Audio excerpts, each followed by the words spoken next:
எனக்கு பிறக்க போறது கண்டிப்பா பொம்பளை பிள்ளையா தான் இருக்கும். 2 பேத்துக்கு கல்யாணம் நீங்களே முன்னாடி நின்னு கல்யாணம் ஏங்க, நீங்க அதுக்கு மேலயும் இருப்பீங்க. அம்மா மறுபடியும் ஆரம்பிக்காதீங்க. ஏமா நீ இருமா. ஏய் தூங்க இருக்கீங்க.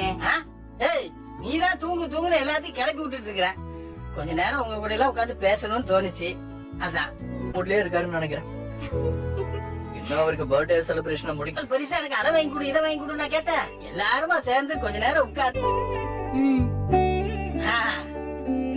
அப்புறம் முடியாது.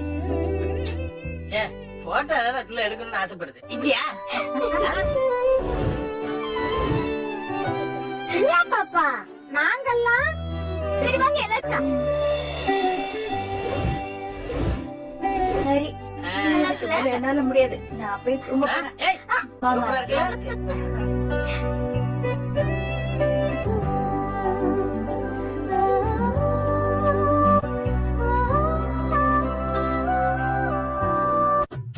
இந்த மாதிரி வார்த்தையை மட்டும் என்ன சொல்லாதக்கா. நான் எந்த பாத்திரம் உனக்கு வேணும் நீ சொல்லி கொடுத்த தவிர வேற எந்த பாத்திரம் இப்படி சொல்லிக்கிட்டு இருக்க. பாருங்கய்யா அந்த பாத்திரத்துல குடுத்து. ஏண்டி நான் ஒரு தடவை தானடி சொன்னேன். அது என்னமோ செல்வி, பொம்பளை ஆட்களுக்கு அதாங்க எனக்கு நானா திருப்பி குடுக்கற வரைக்கும் ஒரு வார்த்தை என்ன கேட்க கூட இல்லையே. அம்மா தாயே தெரியாம சொல்லிட்டேன், விட்டுருமா. குடுத்துட்டு வந்துட்டேங்கய்யா. பிள்ளைய நேரம் சாப்பிட்டு இருப்பாங்க. இதுல இந்த வீட்டுல ஒருத்தராவே மாறிட்டேன். எப்பொழுதும் நீ ஒரு மாதிரி சொல்றீங்க. எப்பயுமே நான் இந்த வீட்டு ஆளுதாங்க. நான் எங்க அக்காவுக்கு துணையா இருக்கேன். அக்கா தான் எப்படி ஹோட்டல்லயும் சரி வீட்லயும் சரி நீதான் பாக்கிய இருக்கீங்க. அறுவரை மண்ண நாய்க்கிங்க நீங்க. அப்படி எல்லாம் ஒண்ணு இல்ல. போயிட்டு வா.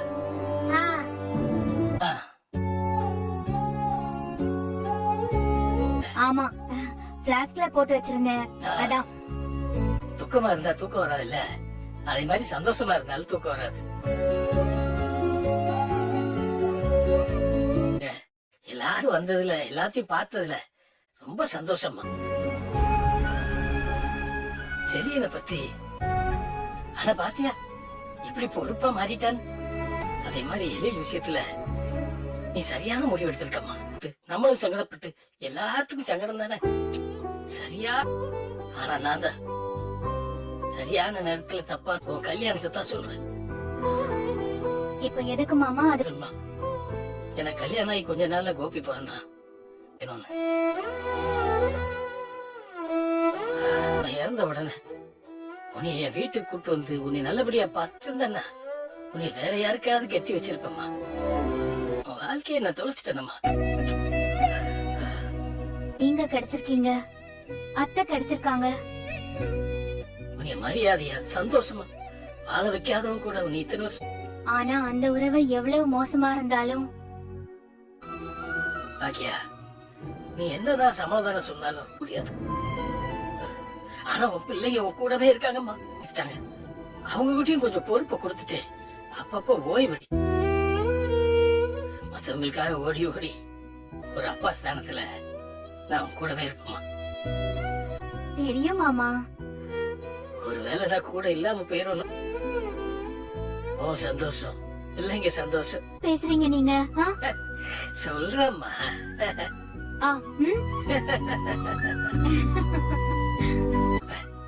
உனக்கு நல்லது மட்டும்தான் நடக்கும். மாமா ரொம்ப டயர்டா இருக்கீங்கன்னு போங்க போய் படு.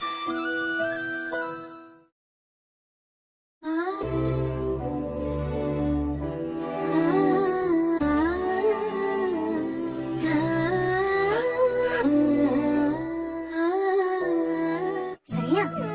என்னடா நல்ல ஐடியா தானே. சரிடா நாளைக்கு காலையில நம்ம 2 பேரும் போய் பாத்துட்டு வந்துடலாமா? உனக்கு வீட்டுக்கு வேற நிறைய திங்ஸ் எல்லாம் வாங்கணும், அதுக்கும் பணம் தேவைப்படும். இந்த போட்டோ நல்லா இருக்குல்ல? ரொம்ப நல்லா இருக்கு. எவ்வளவு நேரம். ஹே இந்த போட்டோவை பாரு. நீ மட்டும் ஃபோர்ஸ் பண்ணலனா நான் தாத்தா போகலான்னு சொன்னேன். அப்பா தரேன். சரி ஆ? ரொம்ப பசிக்குது. அச்சச்சோ.